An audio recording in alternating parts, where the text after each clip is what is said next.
Welcome to the After Hours Print Shop, located in the Floyd J. McCree Theater building at 4601 Clio Road, Flint, Michigan. A minority-owned printing service in your own backyard. Printing, faxing, copying, laminating, and notary services. For more information, contact the After Hours Print Shop. That number is 810-820-3948. They have a grand opening special of 10% off all first orders.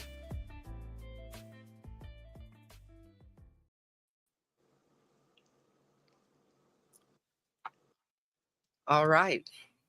Thank you all for tuning in today. We have some breaking news, and I couldn't think of anyone better to discuss this topic with than Carrie Edwards-Clemons.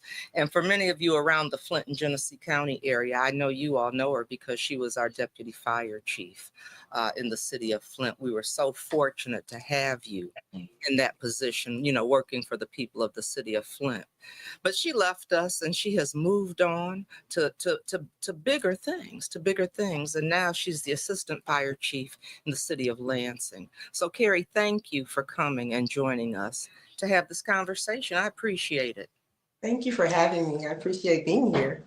So before we get into everything that's going on, why don't you just, tell us a little bit about what you're doing in Lansing, because you're doing some big things there, and we in Flint are just so proud. You make us feel so good. Oh, well, thank you so much. So I am in Lansing, working with the fire department. We just started a new cadet program, a hiring for the community so that we can ensure that we have community members that work in the Lansing Fire Department. So we started our cadet program, and it's going to, a partnership with the Lansing Public Schools, pipeline program to hire is what it's called. And so we just started that. Of course, we received the SAFER grant, 15 new positions, and we'll be starting that in, I think, about February or March. And so we're just doing some great things. Of course, we got a lot of things working in the community with our smoke alarm program and our fire prevention and education activities. And we just started the car seat program. Matter of fact, that's coming up really soon that we'll be starting that. It's just so much going on that we're doing in Lansing, and I'm so proud to be a part of that.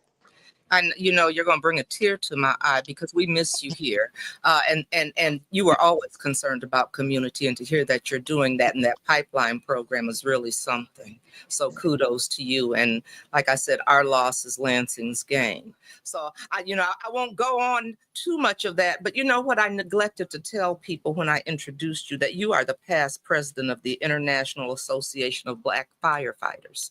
And that was why, between what I witnessed working with you here in the city of Flint and what you went on to do as far as being the president when you were president, and now in your new line, it's cold outside, it's snowing, but we know in California, it's a whole different story. It's a totally different story. And I mean, we've been tuned in to the news, and I was watching the news and I was looking. I mean, I wrote some of this down because it was just mind blowing to me to watch what was happening in California when they showed these fires and when they showed what people were having to go through. And they talked about these winds of 60 miles an hour. I heard reporters describing them as apocalyptic scenes. They said that was what it looked like. When I was watching the news earlier today, they said they had 10 deaths that they knew about, but they were taking canines out. They were going to be looking for people. They talked about over 10,000 structures had been destroyed. Over 35,000 acres were burned. Over 180,000 people have been evacuated. Over 200,000 people are under a warning. Right. Under warning. And I was thinking about that. They've had issues with 20% of the higher fire hydrants going dry. I mean, it's just, what next? And I thought, I bet this is something that requires special training. And I said, I know who I'm going to call to have this conversation with, because I did. I said, I mean, I couldn't believe what I was seeing. And so when I called you, you started, just telling me about it. I mean, what do you think in your position as you see that? As I see that, it's actually devastating. It's devastating. And just to know, not just the loss of life and property, I mean, entire communities, but just what the firefighters and the first responders are going through in order to try to contain at this point. The fire is still not contained. Just to attempt to contain the fire at this point, it's just not happening. As you said before, it's those 60 to 80 mile per hour winds. That's like hurricane wind stuff going on there. And how can fire is unpredictable. All we can do right at this point is try to contain it. There's a specialized training, it's wildfire firefighter training, that a lot of people in the Midwest, in this side of the United States, we don't have that training, that specialized training. The training that we get is transferable, except for, of course, California, Florida, maybe Arizona, because they fight fire on terrain, on land. We specialize in putting fires out in a building. Okay. Walls, contain. We smother, we can drown, we can take away the oxygen, but what's outside? Just oxygen. Mm-hmm. In some of those areas, you can't even get fire trucks and water. I saw the fire traveling up a mountain. Wow. And so you think, how can we as firefighters fight that fire? Well, we have specialized training in firefighters that's specifically designed to fight those types of fires. And in those areas, in those states, they have to have that training. They have to go through, it's unlike anything that we do here. That's why most firefighter certifications are transferable from state to state, except those 3 states that fight that outside wildland fire. So we're not trained for that. And I was thinking about that because a lot of times when you see different kinds of disasters happen, you will see firefighters from all over that will be able to go and help. But in this case, they have a smaller pool from which you can choose or get help from. They do have a smaller pool. However, there's still fires going on in residential areas and structures. Okay. So that you can still go and help. And a lot of people are being deployed to help. There's other things that firefighters can do. Most firefighters are cross-trained as fire and EMS. And so it's still things that they can do. We have search and rescue teams. We got fish rescue. There's other areas that can be utilized that we're trained in. We can't do that part, but there are other things within the fire services that we can do. So people are still being deployed and people are still volunteering to go. Wow. Okay. Well, that's good to know because I just thought, I remember you saying it was a specialized training, but they can still get help for those other issues that are going on. And Lord knows they need help right now. They need help right now. Is there any way to even be able to tell how will they be able to get it under control? How long will this last? I mean, and what do you do when you've been fighting fire and you're fighting fire? I mean, I know firefighters could only work so many hours and then they have to take a break. And so no. That's a tough one because there's no time on this. It's about the weather. It's down to moisture in the area. It's dry places. It's embers. They have about 9,000 firefighters in that area between county and city. About 9,000, and it's still not enough. It's still not enough. It wasn't enough to start with. Now, when something like this happens, you really see that we needed more firefighters. We need more firefighters in the area because it's so vast, it's so large. They don't have enough. Having 9,000 firefighters in their employ is still not enough. And so, go ahead. And there's no time. I'm sorry. There's no time on it. It's all about containment at this point. But the wildland firefighter, I want to just go back to that for a minute, is really unique in that, of course, they have the trucks, but they can't get to the area. So what they do, they try to, they have saws, axes, bulldozers, they have those type things to actually fight the fire. And so they're trying to remove the ignition source. And so they'll go before ahead of the fire, and they'll chop down trees. They're trying to reduce the amount of fire ignition source. So they're trying to reduce that in hopes that they will be able to contain it, because if there's nothing to burn, then yes, the fire will go out because there's nothing to burn. However, now you got those winds and those embers flying. And so to put a time frame on how long it might take, we can't do that. A wind can come and just send it somewhere else, over the trench, over what's dug. There was another one that just started, was on the news this morning. Mm-hmm. And, you know, you think about those firefighters and how much do these uniforms, or, you know, the equipment that you have to wear away, and they're doing this. And that's one of the things about wildland firefighters, that we use different equipment.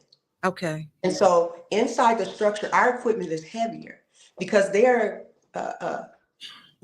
climbing mountains. They're going in rough terrain. Their uniforms are lighter. Okay. It's a different material and it's lighter. They're not fighting with water and oxygen tanks. They don't have that. Mm-hmm. They don't. We go in and we're protected with our SCBA and our gear. They don't have that. So they're trying to cut down trees. They're trying to dig holes, and they're waiting on the helicopter to drop water and some type of solvent down to help just put out a little bit of the fire. They don't have what we have, and so the gear is different. It's a whole different beast attempting to be a wildland firefighter. Kudos out to them. That's amazing that they would be out there trying to contain, which is all they can do at this point. Mm-hmm. There's no putting out the fire. You got to remove, either you got to smother it, and we know that oxygen feeds the fire and make it grow. So now you're talking about being outside, talking about where oxygen is just in abundance. And you know, the other thing that people were talking about on the news was, because everything's on fire, you know, all kinds of things are burning up, whether it's metals, chemicals, all kinds of things are just, and the air quality that they have to have, that they're dealing with on top of everything else. And the thing about that, exposed to fire, anything will burn. That's how I feel about it. Exposed to fire long enough, it will burn. Even our fire gear, we have it tested, we have it rated, but being direct fire for too long, it will burn. It will burn. There's flashovers inside the house where it gets so superheated and everything just explodes. There's also flashovers outside. Okay. And so once again, I just want to, the fire service it's an amazing place to be. There's nothing more precious than the heart of a firefighter. They'll do a lot of things to save your property, but they will risk their lives to save a life. And it takes a special person to just be a firefighter on top of being a wildland firefighter, where I got a tank, I got helmet and heavy gear, I got a team of firefighters with me and water. Right. And then now they're having water pressure problems. That's what I was going to say. In fact, so this morning it said, this was in the Wall Street Journal. It says Los Angeles utility didn't implement common wildfire safety measures. The Los Angeles Department of Water and Power hasn't developed a plan to proactively shut off parts of its system during windstorms to reduce the risk of sparks from its power lines, regulatory filings show. Other California utilities do so periodically when fire risk is high. Then it goes on to say, as dangerous winds threatened to buffet Los Angeles, LADWP's system remained energized until the windstorm caused significant damage and knocked out power for the customers. And so they're looking at this situation that is just completely not part of any domestic water system. I mean, they're going to, at the after action report on this, wow, it's going to be extreme. because you would think areas have that in place because they're regulatory agencies that keep us in check. Okay, you know how I feel about some of these regulatory agencies that are supposed to keep us in check. And then they get busted because they didn't do it and they knew they had a responsibility. But don't get me started on that. Okay. But you're right, and I'm anxious to see the reports that come out because that was what started. What I started seeing on the news was what the regulatory agencies had not been doing. So that's going to be a story. That's going to be a huge, yes, that's going to be a huge story. Yeah. Because everybody, it's sort of like insurance. I don't think I need it. I think I can do this. I think I can do that, until you need it. And so a lot of the agencies, oh, we've never had this in this area. It's been 20, 30 years. So we're going to cut a corner here, cut a corner there. Even with your fire staff, you can talk all day because you haven't had a big event and you can say, okay, we're going to reduce the fire department budget. Until you need them, you don't know the effect of what you've done. Right. And I do have to give my shout out to you, as mayor of the city. You supported the fire department. Now I know you supported police, but I felt special. You supported us in what we were trying to do to ensure that the community was protected. We would sit down, we talk about it, and you made sure we had everything that we needed to ensure that the community was protected. And so we didn't come to you trying to cut corners, and you allowed us to do what we needed. You was like, okay, explain it to me, to do what we needed to ensure that the community was safe. You didn't reduce our budget, you didn't cut, you didn't lay off, you didn't do any of those things. But you wanted to make sure that the community that we serve was protected. And a lot of people, when they go into these council meetings and this, that, and the other, the first thing they want to cut is general fund because that's where we're at. And then we're going to reduce the fire department budget. Then something like this, California, right. And that the person in charge is going to feel that because they did reduce the budget. They did cut the fire department budget, but nobody thought about it until something happens. And something has really happened now. Oh my! And you brought something up about insurance. They said people are losing the fire insurance that they had for their homes, that kind of thing. So, I mean, how do you do that? How do you? And it's just like flood insurance. I was going to say, I remember this was a while ago. I was in grad school at Michigan State, and I remember trying to call home, and I couldn't reach anybody. And then I finally got someone. They said, "Have you looked at the news?" Because it was Governor Blanchard was the governor then, and he was helicoptering over Flint because we had the floods and cars were floating down the street. And I remember our basement, the water was coming up on the first floor, so our whole basement flooded, and that was what was going on. It was like, okay, so. I mean, how do you, okay. I just think that, I mean, that's one insult on top of another. One insult on top of another. And then when you, like for me being retired, but not really, but when I retired, it was like, okay, I got these offers and it was in areas, I don't know, wildfire firefighting. I don't know, fighting fire on terrain. So I didn't feel I was ready to go that far away, not knowing enough about that type of firefighting and what it took. I do believe that with education and training, of course, I would be ready, but I wanted to stay close to the environment that I know. Okay. Michigan. I wanted to stay near my home, near my community. I wanted to be in Michigan. And so when you think about, okay, I'm retired and I got these offers, I look at what kind of fire you fight. Mm-hmm. Because I can't even imagine if those wildland firefighters or any firefighters get stuck out there. It's the same thing as when they go into a house. I want to make sure they have everything because I need them to come out. Right. Some fires we don't fight because they're too far gone. We can make those decisions being on the outside. Okay. The water, I'm going to jump back to the water pressure. It would have been enough to sustain 2 houses at once. Mm-hmm. But whole communities, that's no amount of pressure that they can have. Right. I said, you can't, I mean, how could you prepare for that? That's just. Yeah, maybe a couple houses at one time, but you got whole 10,000 structures. Right. Over 1,000 structures. What do you do? Yeah, What do you do? yeah. Here's what you do. You evacuate when they say evacuate. Thank you. You be thankful for life, Mm-hmm. and after it's all said and done, we try to rebuild. But the first thing is when they tell you to evacuate, you have to evacuate. You have to leave. You fire. Now, of course, the hurricanes and this. I remember when they just had this issue down in Florida. I'm like, okay, anybody check on our friend down there? How's she doing? Right? Right. Stay. And they were fine. Mm-hmm. With fire, no. If they say evacuate, you have to evacuate, because now not only inside, the outside oxygen is being sucked up. You can't breathe. You can't breathe. Even if the smoke get in your house, you can't. You're not gonna survive.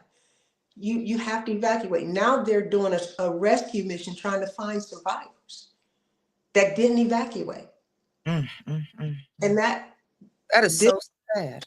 this is very. You can't outrun that. You can't do anything because, like you said, I mean, you get overwhelmed by heat. But the smoke will get you long before the heat and fire does. Mm-hmm. You say it's coming, I'm gone. Because I was always scared of everything anyway. Well, I was. That's why I was making sure you all had what you needed to keep us safe. Because you said it takes a special person to fight a fire and to put your life on the line to protect me and other people. That's a special person. Yes. So I just can't imagine. I was watching one video clip on the news, and they were saying how they were running out of the home, and in the background, all you could see was fire. Where are the roads? I mean, you just couldn't see. You could not even see. And so I know one of the things we're going to put in here is a link for if people wanted to send donations. We wanted to make sure they had appropriate links on where to send them. And I'm going to tell you some of them is the California Fire Foundation. That's a place that people can go. The American Red Cross is a place people can go. What is this one? Teledoc. It's a virtual medical service providing free medical care for people. The Salvation Army. Those are places that people can go if they want. The California Community Foundation. These are all places that people can go. Look, it says Planet Fitness is providing access to showers and its facilities at no cost to firefighters and residents. I think that is so nice. Friends Indeed. Because you're always scared if you're sending your money, is it going to get to those that need it? And so I wanted to read off some of those names for people because our hearts go out to them. I was talking to a friend the other day who has a nephew out there, and they said they were talking to him about, when are you leaving? What is your evacuation plan? Those kinds of things. I called another friend yesterday who had been evacuated the day before, and she said, I got out of there. I said, good. Yeah, good. And so I did. I just wanted to touch base with you because, as this is what we're watching on the news. It's taking up a lot of the headline, as it should, because this is just devastating to see. It's heartbreaking to watch. And I don't know. It's scary. It's scary to look at that.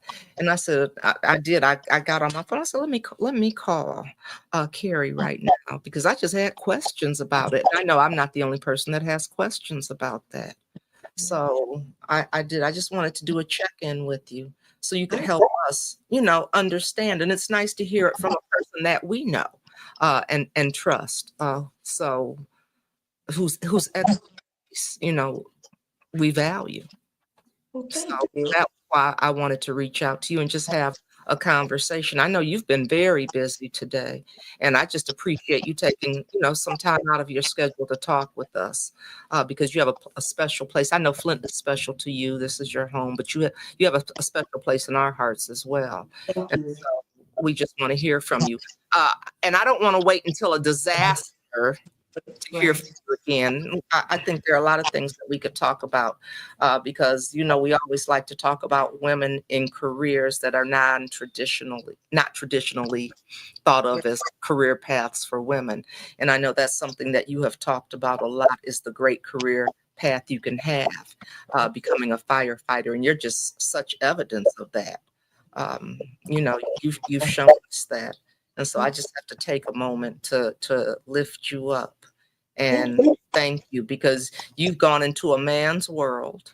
That's a man's, traditionally thought of as a man's line of work. And and you have done some amazing things, and you have just, gone to higher heights, and you should. Nobody gave it to you. No. They didn't give it to you.